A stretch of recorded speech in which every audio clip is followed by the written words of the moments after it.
आप देख रहे हैं यंग बाइट्स। मैं हूं आपके साथ पूजा ठाकुर और आज की चर्चा के लिए हमारे साथ जुड़े हैं फूड एंड सप्लाई डिपार्टमेंट के डायरेक्टर डॉक्टर नसीम जी। सबसे पहले आपका बहुत बहुत स्वागत है यंग बाइट्स में। Thank you sir, one ration one nation जो एक ऐप लॉन्च हुई है कुछ ही दिनों पहले, इसके बारे में अगर बात की जाए तो अब अपनी कोई भी डिटेल जो है हम स्मार्टफोन में चेक कर सकते हैं। तो इस ऐप के क्या कुछ फीचर्स है, क्या कुछ बेनिफिट्स जो है इस ऐप से आम लोगों को मिलने वाले और किन किन लोगों तक इसके बेनिफिट्स पहुंचेंगे, सबसे पहले इसके बारे में जानेंगे। ये one nation one ration card जो है ये एक स्कीम है जो गवर्नमेंट ऑफ इंडिया ने लॉन्च की उन सब लोगों के लिए जो एक स्टेट से दूसरी स्टेट में जाके काम करते हैं या किसी भी सिलसिले में वो अपनी स्टेट से निकल के दूसरी स्टेट में जाते हैं। क्योंकि उनका अपना राशन कार्ड जो है वो तो अपनी स्टेट में ही होता है और वो राशन कार्ड को माइग्रेट नहीं कर पाते हैं, तो इसलिए गवर्नमेंट ने एक स्कीम बनाई है कि राशन कार्ड तो एक ही होगा पूरे हिंदुस्तान में, जहाँ कहीं भी जाएगा और वो कहीं से भी अगर चाहेगा तो वो राशन ले सकता है। तो इसीलिए इसका नाम रखा है one nation one ration card. तो ऐसे हमारी स्टेट के कंटेक्स्ट में अगर आप देखेंगे बहुत सारे हमारे पास यहाँ पे लोग हैं जो यूपी, बिहार, पंजाब, उड़ीसा या बाकी वाली स्टेट से जो आते हैं यहाँ पे लेबर पर्पसेस के लिए, क्योंकि यहाँ पे बहुत सारे प्रोजेक्ट्स वगैरह चल रहे हैं। तो उस चक्कर में यहाँ पे आते हैं, तो रहने वाले तो वहाँ के हैं, बहुत सारी की फैमिलीज़ वहाँ पे रहती हैं अपने अपने जगहों पे। तो कुछ फैमिली मेम्बर यहाँ आते हैं, कुछ फैमिली मेम्बर वहाँ रहते हैं, किसी किसी की तो पूरी फैमिली माइग्रेट करके यहाँ आ जाती है। तो उनको मुश्किल हो जाता है कि हर महीने वो राशन कलेक्ट करने के लिए अपने स्टेट में उनके लिए जाना तो बड़ा मुश्किल था, तो इम्पॉसिबल था। रादर यहाँ से अगर राशन लेने के लिए वो जाएगा तो फिर वो कमाएगा क्या और खाएगा क्या। इसी के चलते सरकार ने जो ये एक स्कीम लॉन्च की one nation one ration card, तो उसमें one nation one ration card जो है वो बहुत सारे लोग ऐसे हैं जो हमारी स्टेट में काम कर रहे हैं लेकिन एक्चुअल में रहने वाले वो दूसरी स्टेट्स के हैं। तो उनको हम यहाँ इस स्कीम के तहत वो राशन हमारी स्टेट के डिफरेंट डिपो से ले सकते हैं। अगर फॉर एग्जांपल कोई किश्तवाड़ में जैसे हाइड्रोइलेक्ट्रिक प्रोजेक्ट चल रहा है तो कहीं यूपी, बिहार या उड़ीसा का कोई बंदा अगर वहाँ पे काम कर रहा है तो वो अपना राशन जितना वो लेना चाहे वो हमारे डिस्ट्रिक्ट किश्तवाड़ के जो नियरेस्ट डिपो है उससे वो ले सकता है जी। तो उसके लिए अब जो बाहर के लोग यहाँ पे आते हैं उनको ये नहीं पता चलता है कि हमारे यहाँ नियरेस्ट डिपो कहाँ पे है, फूड स्टोर कहाँ पे है। तो इसलिए उसको जानने के लिए गवर्नमेंट ऑफ इंडिया ने दोबारा से एक ऐप लॉन्च की जिसका नाम है मेरा राशन ऐप। उस मेरा राशन ऐप में जितने भी one nation one ration card के लोग हैं जब वो रजिस्टर करते हैं, अपनी ऐप जो है वो डाउनलोड करके जैसे रजिस्टर करते हैं अपना राशन कार्ड नंबर जो है वो उसको फीड करते हैं तो वो सारा वो एक्टिवेट हो जाता है। जैसे वो राशन कार्ड फीड करके एक्टिवेट कर लेते हैं अपने आप को, तो वो ऐप उसमें सब कुछ उनको दिखाती है कि उसके फैमिली मेम्बर्स कितने हैं टोटल, उनकी टोटल एंटाइटलमेंट जो है वो फूड की वो कितनी बनती है, पिछले महीनों में उनको कितना राशन मिला, इस महीने में उनकी कितनी एंटाइटलमेंट है, उनका रेट उसका कितना है, उसका एलिजिबिलिटी क्राइटेरिया क्या है, आधार सीडिंग हुई या नहीं हुई, वो उससे सारी उसको सारी डिटेल जो आपने राशन पर्पज़ के राशन कार्ड के साथ या राशन के रिलेटेड जितनी उसको इन्फॉर्मेशन चाहिए होती है वो सारे उस वन नेशन वन मेरा राशन ऐप से मिलती है। और साथ में सबसे बड़ी चीज़ जो है वो उसको ये मिलता है कि नियरेस्ट FPS जो है फेयर प्राइस शॉप कहाँ पे है, ताकि वो वहाँ पे अप्रोच करे और वहाँ से अप्रोच करके अपना राशन लोगों की ज़रूरतों को देखते हुए क्या लगता है ये ऐप लाना कितना ज़्यादा ज़रूरी था?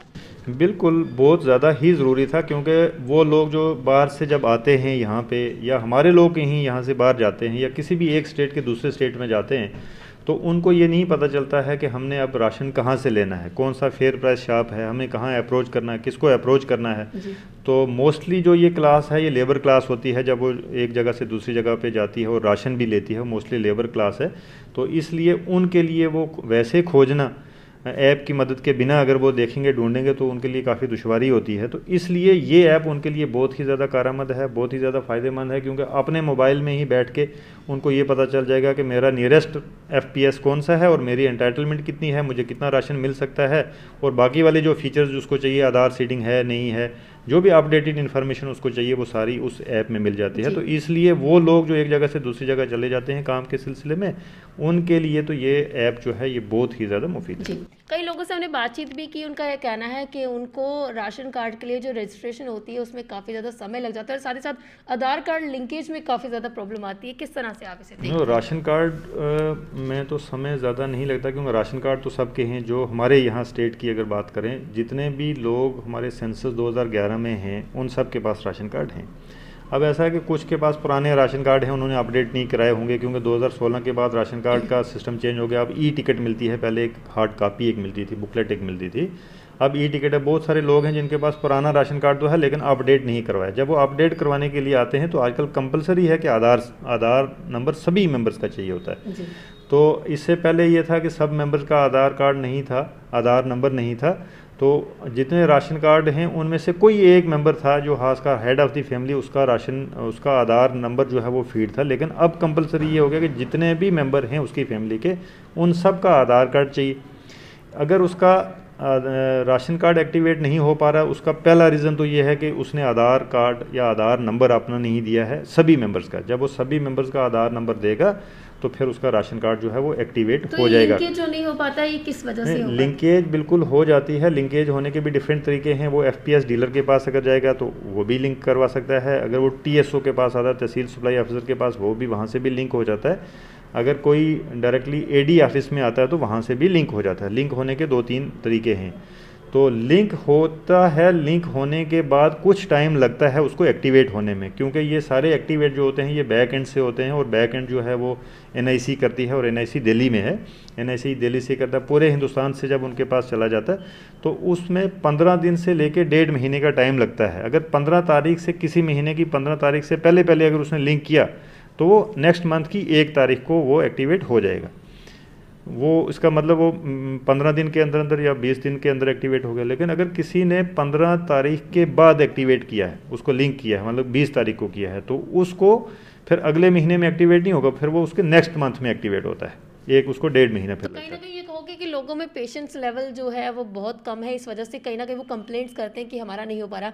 ज़्यादातर उन्हें जानकारी नहीं होती कि ये क्या प्रोसेस, जिस तरह से आपने बोला कि 15 तारीख के बाद का जो होता है उसका नेक्स्ट मंथ से भी आगे आता है। सबसे बड़ी बात तो ये है कि शायद उनको सबको ये इल्म नहीं हो, क्योंकि मेजॉरिटी ऑफ द क्लास जो है हमारे आज की डेट में अगर देखेंगे तो हमारे 99.9 जो परसेंटेज है वो भी सिर्फ 2 ही डिस्ट्रिक्ट में, बाकी सब डिस्ट्रिक्ट्स में हमने 100% अचीव किया है।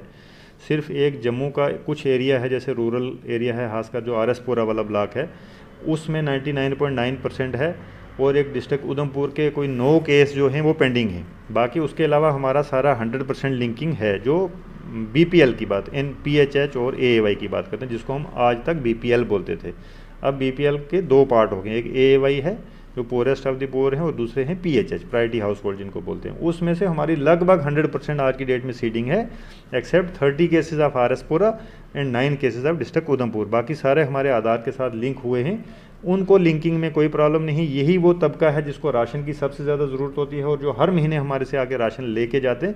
तो टोटल 39 केसेस हैं आउट ऑफ 27 लैक्स के आसपास जो है, उसमें से 30 और 39 लोग ही टोटल हैं जिनका भी आधार लिंक नहीं हुआ है।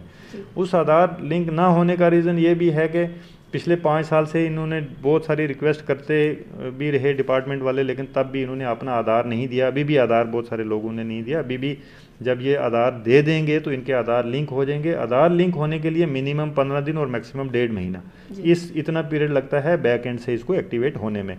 तो उसके लिए मैं तो ये कहूँगा, आपके माध्यम से आपको सोर्स आपका यूज़ करूँगा कि लोगों को थोड़ा सा पेशेंस भी तो ज़रूरी है, क्योंकि 4-5 साल तो खुद इन्होंने एक्टिवेट नहीं करवाया है। अब अगर आए हैं तो 15 दिन या महीना टाइम जो है उसको थोड़ा सा बियर करें हमारे साथ, उसके लिए हम माजरत ख्वाह भी हैं लोगों से। पहले के टाइम की बात की जाए तो राशन डिपो पर राशन जो है ब्लैक में जो सप्लाई होता था, लेकिन अब जब से आधार कार्ड लिंक्ड हुआ है, क्या लगता है कितनी ट्रांसपेरेंसी इसमें आई? वो अब जो ब्लैक होता था वो होता था, वो ज़माना अब गया ब्लैक का, अब कोई नहीं है। क्योंकि हमारा आज की डेट में 100% डिजिटाइज्ड सिस्टम है। हमारी जो एलोकेशन होती है गवर्नमेंट ऑफ इंडिया से, वो भी हमें ऑनलाइन एलोकेशन होती है। जब हम एफसीआई से लिफ्ट करते हैं, क्योंकि हम कोई भी ओपन मार्केट से सेल नहीं करते हैं, हम फूड कॉरपोरेशन ऑफ इंडिया जो गवर्नमेंट का ही एक डिपार्टमेंट है गवर्नमेंट ऑफ इंडिया का, हम उनसे जब लिफ्ट करते हैं, वहाँ से लेकर फेयर प्राइस शॉप तक, जिसको हम डीपू बोलते हैं, डीलर तक, वो सारे का सारा ऑनलाइन जो है उसकी ट्रांजैक्शन जो है वो हमारी मॉनिटर की जाती है। हम अपने ऑफिस में भी बैठ के देखते हैं, दिल्ली वाले अपने ऑफिस में बैठ के देखते हैं, हमारी सरकार स्टेट लेवल पे है जो एडमिनिस्ट्रेटिव डिपार्टमेंट में, अपने सेक्रेटरीट में बैठ के वो अपने सिस्टम पे बैठ के देख सकते हैं। हमारा हर एक जो मोमेंट है वो ट्रैक होती है ऑनलाइन। और दूसरी बात, एक तो ट्रैकिंग ऑनलाइन होती है, एलोकेशन ऑनलाइन होती है, डिस्ट्रीब्यूशन भी ऑनलाइन होती है। डिस्ट्रीब्यूशन इस तरीके से, एक तो सारे हमारे आधार लिंक्ड नहीं है, फिर पीओएस मशीन है, पीओएस मशीन पे आधार लिंक्ड फिंगरप्रिंट लगता है जब, तो तभी उसको राशन मिलता है। तो राशन के एंटाइटलमेंट तो ड्यू है, एएवाई के लिए 35 किलो मिलता है पर मंथ, और जो पीएचएच है उसको 5 किलो पर पर हेड, पर सोल, पर मंथ उसको मिलता है। तो राशन की क्वांटिटी जो है वो भी नाप तोल के जाती है, क्यों हमें पता है कि किस राशन डिपो के साथ कितने लोग जुड़े हुए हैं और उन लोगों का कितना राशन मिलता है, हमें एलोकेट ही उतना होता है। और जब हमें एलोकेट ही उतना होगा, मान लो किसी एक राशन जो डीलर है उस डीलर के पास 500 लोग हैं, 500 लोगों को हमें पता है 5 क्विंटल मिलेगा, तो वो 5 क्विंटल ही एलोकेट होगा, 5 क्विंटल ही लिफ्ट होगा, 5 क्विंटल ही उसके पास पहुंचेगा। जब डिस्ट्रीब्यूट होगा फिंगरप्रिंट लगा के डिस्ट्रीब्यूट होगा। अब मान लो 5 क्विंटल में से 4 क्विंटल ही उसने डिस्ट्रीब्यूट किया, तो 1 क्विंटल उसके रिकॉर्ड में हमारे पास रहेगा। अगले महीने में फिर हम उसको 5 क्विंटल नहीं देंगे, अगले महीने में हम उसको 4 ही क्विंटल देंगे, क्योंकि 1 क्विंटल उसके पास पेंडिंग था। तो इसलिए हम ये कह सकते हैं बड़े दावे के साथ, कमिटमेंट के साथ, कि चोरी वाला काम तो ख़त्म, ब्लैक वाला काम का स्कोप नहीं है, क्योंकि हम 100% डिजिटाइज्ड हैं। और हमारा जो बीपीएल वाली कैटेगरी है, जिसको हम कहते हैं नफ्सा, नेशनल फूड सिक्योरिटी एक्ट के ज़ुमरे में जो लोग आते हैं वो AAY और PHH वाले ही आते हैं, वो तो हमारा 100% आधार सीडिंग है। उनमें तो कोई स्कोप ही नहीं है कि कोई राशन ऊपर नीचे हो, एक दाना भी इधर उधर हो, क्योंकि हम मिनिमम हमारा यूनिट है 1 kg। किसी को भी ये नहीं कि 1 kg कम देंगे या 1 kg ज़्यादा देंगे, वैसा तो कुछ नहीं हो सकता। हमारा हर एक सिस्टम 100% जो है बिल्कुल ठीक है। हाँ, ऐसा हो सकता है कि अगर कोई डीलर और जो कोई राशन बेनिफिशियरी अगर आपस में ही कुछ मेल जोल कुछ करके गड़बड़ करते हैं, तो उसमें तो हम कुछ कह नहीं सकते। फिर भी हम लोगों से ये कहते हैं, हम बार बार हमारा पब्लिक एडवर्टीज़मेंट के तौर पे पेपर में हमने बहुत बार दिया है, हमने सोशल मीडिया पे भी बहुत बार कहा है लोगों से कि उनको बताया है, अवेयर करने की कोशिश की है कि उनकी एंटाइटलमेंट कितनी है और फूड राशन का रेट क्या है हमारे पास। जैसे हर एक का मैंने बताया, AAY का 35 kg है पर फैमिली, और PHH के लिए 5 kg पर सोल है, और रेट है 2 रुपये और 3 रुपये का, 2 रुपये 3 रुपये। आटा 3 रुपये है, चावल 3 रुपये है, और वीट अगर कोई लेगा वो 2 रुपये है, यही रेट है। अगर इससे ज़्यादा कोई चार्ज करता है तब भी हमारी नोटिस में लाया, अगर कम काम तो कोई चार्ज करेगा नहीं। ऐसे में अगर लोगों की ग्रीवेंस रहती है तो वो कहाँ पर जाके अपनी शिकायतें जो है वो दर्ज कर सकते हैं? क्या है कोई हेल्पलाइन नंबर है? क्योंकि अगर कहीं पे सुनवाई नहीं हो रही, डिपार्टमेंट में अगर सुनवाई करवाना चाहते हैं तो डिपार्टमेंट द्वारा जो है नंबर जारी किए जाते हैं, क्या वो नंबर है? क्या कुछ कहना चाहिए? बिल्कुल, अगर किसी को कोई कंप्लेंट है, वैसे मैं देख रहा हूँ पिछले हमारे इस डिपार्टमेंट में कंप्लेंट जो है वो 1 महीने से ज़्यादा पेंडिंग नहीं रहती है। सबसे पहली बात है, जो भी कंप्लेंट आई हैं पिछले 3-4 महीनों में हमारे पास 50 कुछ कंप्लेंट आई हैं। आज की डेट में सिर्फ 1 कंप्लेंट पेंडिंग है, बाकी सबका डिस्पोजल हुआ है। दूसरा, कंप्लेंट करने के डिफरेंट तरीके हैं। अगर हमारा डीलर के खिलाफ किसी को कंप्लेंट है, हमारे वो TSO के पास भी कंप्लेंट कर सकता है, हमारे वो AD के साथ भी कंप्लेंट कर सकता है, और हमारे डायरेक्शन ऑफिस में आके किसी ऑफिसर के पास भी आके कंप्लेंट कर सकता है। एक तरीका ये है। दूसरा तरीका ये है कि हमारे पास कुछ नंबर हैं, जैसे एक टोल फ्री नंबर है 1800-180-7106, ये टोल फ्री नंबर है, इस पर कभी भी कंप्लेंट की जा सकती है। उसके साथ हमारा लैंडलाइन नंबर है 2458455, ये भी एक लैंडलाइन नंबर है, इस पर भी कंप्लेंट करते, और करते भी हैं लोग, ऐसा नहीं कि नहीं करते। अब 5 साल पहले जितनी कंप्लेंट होती थी उतनी आज की डेट में रही नहीं, क्योंकि डिजिटाइज्ड हो गया सिस्टम, सबको अपना अपना एंटाइटलमेंट पता है, रेट उसका पता है, FPS डीलर कौन है वो उसको पता है, किसको कितना मिलता है वो सारा कुछ उनको इल्म है, और अपने टाइम पे आते हैं, और आधार लिंक है, टाइम पे लेके जाते हैं। इसके अलावा जो 1 नेशन 1 राशन कार्ड वाले लोग हैं, जो एक स्टेट से दूसरी स्टेट में आके रहते हैं, उनके लिए भी एक नंबर है 14445, वो भी टोल फ्री नंबर है। अगर उनको आपने रिलेटेड कोई कंप्लेंट है वो 14445 पे दर्ज करते हैं। तो अभी तक हमारे पास 1 नेशन 1 राशन कार्ड की तो कोई कंप्लेंट नहीं आई है।